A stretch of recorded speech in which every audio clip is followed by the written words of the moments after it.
Hi folks, welcome to the penultimate Christmassy festive review. Right at the last minute, managed to get hold of a beer that I thought I'd missed out on this year. So we will have, gonna end it on something that should be a little bit special, although I have reviewed that beer on the channel a couple of times now, but wanted to try and make it a bit of a tradition. And especially since I've actually made not too bad of an effort on keeping a series going. But anyway, we're not here to talk about that. We're here to talk about something completely different. And the actual proper last Christmas beer to be reviewed. So this is DDF Gingerbread Imperial Stout, brewed by Vault City and Nerdbrewing. Clocking in at a very small 16% ABV, 330ml can. Trying to be sensible, of course. But so DDF Gingerbread Imperial Stout. So I think that stands for Double Deep Fried Imperial Stout. Blah, blah, blah, blah, blah. There's no sort of description on the can. Oh yeah, there is. It's right there when you turn it very slightly. My voice quavered then because I've become very vulnerable. Yeah, DDH is out, DDF is in.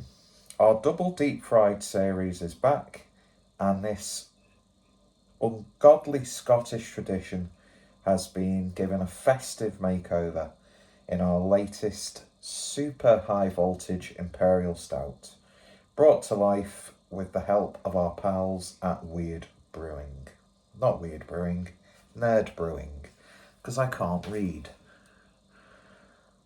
Really cool label on this one, with the gingerbread, the deep fryer, Christmas motifs, presents, all that sort of stuff.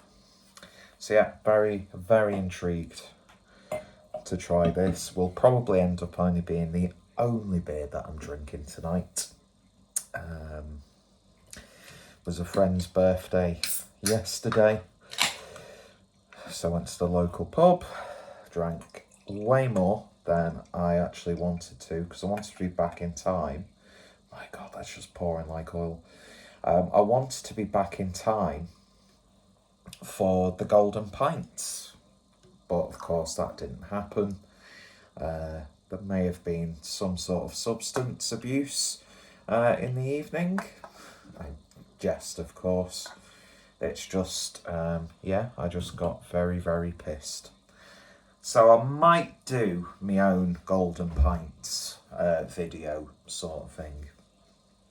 But my God, I don't know if you did see it pouring, but it's just not like fizzing. It's literally oil. Jet black, no head. Definitely gonna have to soak this glass after I finish this one.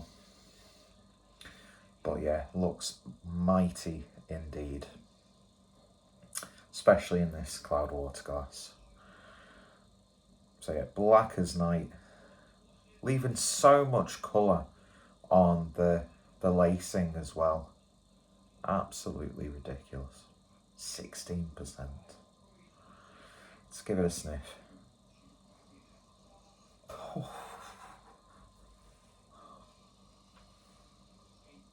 Oh my God, that smells absolutely fantastic.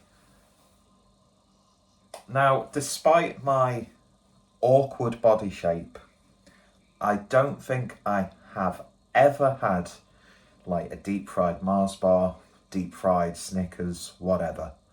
Because, believe it or not, I know my own limits. And I've got a feeling if I was to actually eat something like that, it'd go in and then straight out. Won't go into any more detail about that. So I've never really had sort of like deep fried sweet treats. Just never been, in the mood for it. But it does smell like a melted sort of like gingery chocolate bar. It has a slight, bullshit alert, gooiness to the nose. Very much has a slight chocolate or coffee liqueur sort of flavour to it. The gingerbread is there. It's like like in Pound Bakery, what used to be Sayers, although there's still Sayers, like bakers across country. I think mainly like in the northwest, Merseyside. But a lot of that, I don't know if they turned into the Pound Bakery, and I don't know, is Pound Bakery a national thing? I don't know. It's like sort of like Greenhalgh, Rathbones. That's the great thing about the north and the northwest. No one does sausage rolls, pies, pasties, gala pies. Nobody does that like us. Don't know what point I was trying to make then. But I think what I was trying to say is it reminds me of, you can get like the cheap 4-pack of like awkwardly made gingerbread men from like a cheap franchise bakery. That's what it does. It's got a genuine gingerbread flavour to it. Oh man, that smells absolutely wonderful.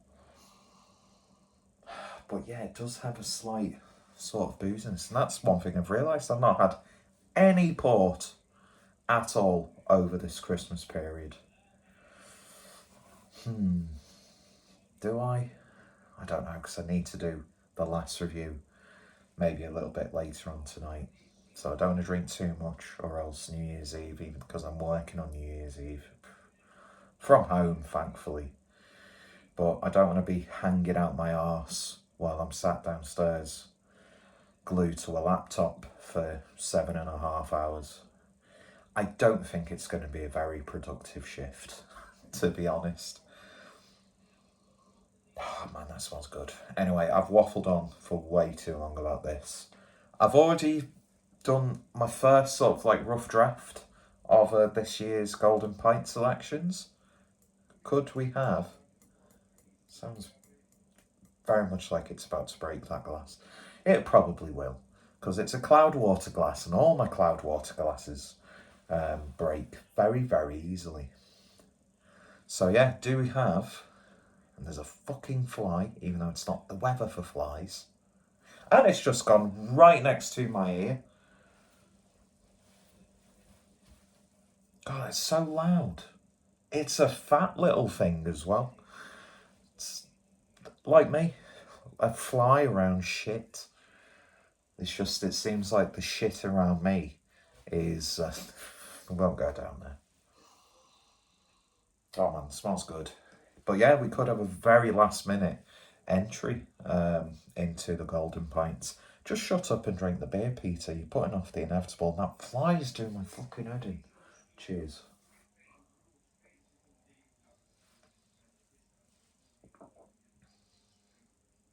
Oh.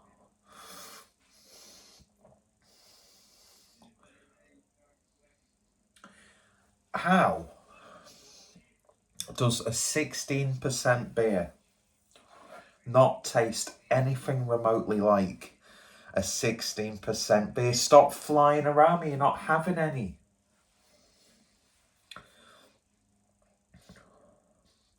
There's like a warmth on the back end, but you're just drinking this, and it's the flavours that make you realise it's a stronger ABV stout.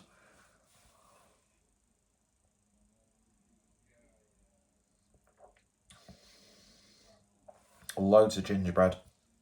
Nice sweet gingerbread. Does it actually go into details of what's included in this? I can't read that at all. Just can't read that at all. It'll be in the description, hopefully, on the Untappd explanation, which is something that I'm gonna have to be a little bit more, or use Untappd a lot more this coming year, Because I'm sure there's beers that I've said, like on record, as this is like the best thing that I've ever had. And they've not even been, you know, in my mind to include on a short list for like best UK beer, best non, you know. Because I can't think of what my favourite UK and non-UK keg beers have been. Just because there's so much keg. Cask was easy. Because there's just one beer that continuously pleases me when I have it on cask. But yeah, so I'm going to have to start doing Untappd a bit more proper, especially when I'm drinking out. Which I might do that to focus on that. Not necessarily what I'm drinking in the house, or maybe whatever I don't do a video review of, I'll do a review on Untappd, so I don't have to log every single beer and invest myself that much into it. But yeah, anyway.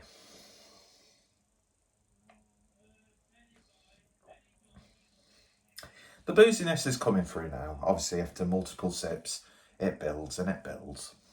But still, 16%.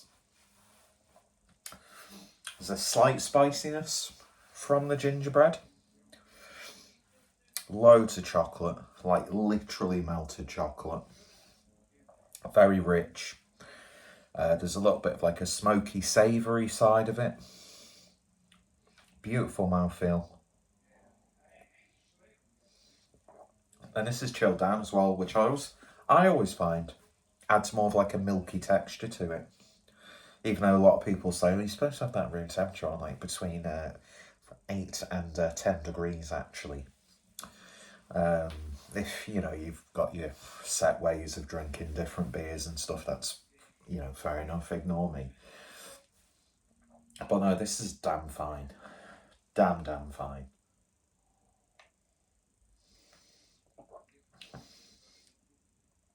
Oh man, it's as you're swallowing, the flavours come through. You get like a big intense, like chocolatey sweetness. Then the gingerbread comes through, and then there's like just this really nice, like biscuity, sweet biscuit flavour coming through as well.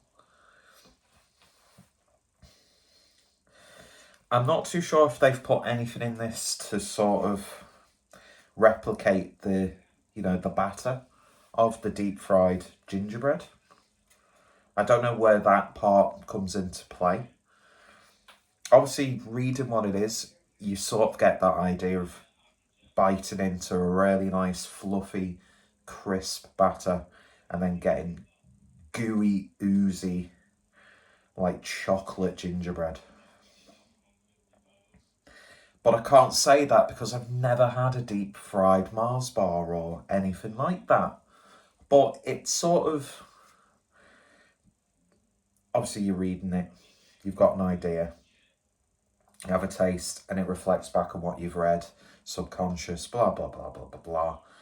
But it does, I'd imagine, that's what having a deep fried sweet treat might taste like. Don't know why I do these obnoxious and very camp moves. Who knows? But that's very, very nice. It's big, it's bold, a little bit silly, but done very, very well. And I'm very much going to enjoy nursing that one for the next half an hour or so, while I get this video uploaded and put all the correct information in it. And yeah, so very, very good. I know Vault City, most people like them because of their big, silly sour beers. For me personally, when they do big stouts, I get more interested by that. And this is a big, silly stout, but done very, very well. And yeah, lovely, lovely stuff. And of course, Nerdbrewing, you know, they've got a reputation as well And what a collaboration that is. Beautiful, beautiful artwork on the can. Yeah, I'm not even going to moan that it's a 330ml can because it makes sense. It's 16%. But I'm not going to be part of a movement of asking brewers to do higher ABV beers in smaller vessels because no, I don't care if it's a high ABV Imperial Stout. I want as much of it as I can for the price that I've paid. But the rationalist, don't know if that's a proper term, in me says, yeah, makes sense being 330ml. Anyway, lovely, lovely stuff. All the information in the description. Go check out Vault City, go check out Nerdbrewing. Hope you've enjoyed this series, and yeah, got one more day in the year to do a beer review, and it's something special, but it's not like a rare, expensive or special beer. It's just, yeah, it's very fitting for the end of this series and the last beer review of 2023. So yeah, thank you for watching. You all take care, stay safe, and I shall hopefully see you all later. Bye. Turn it off.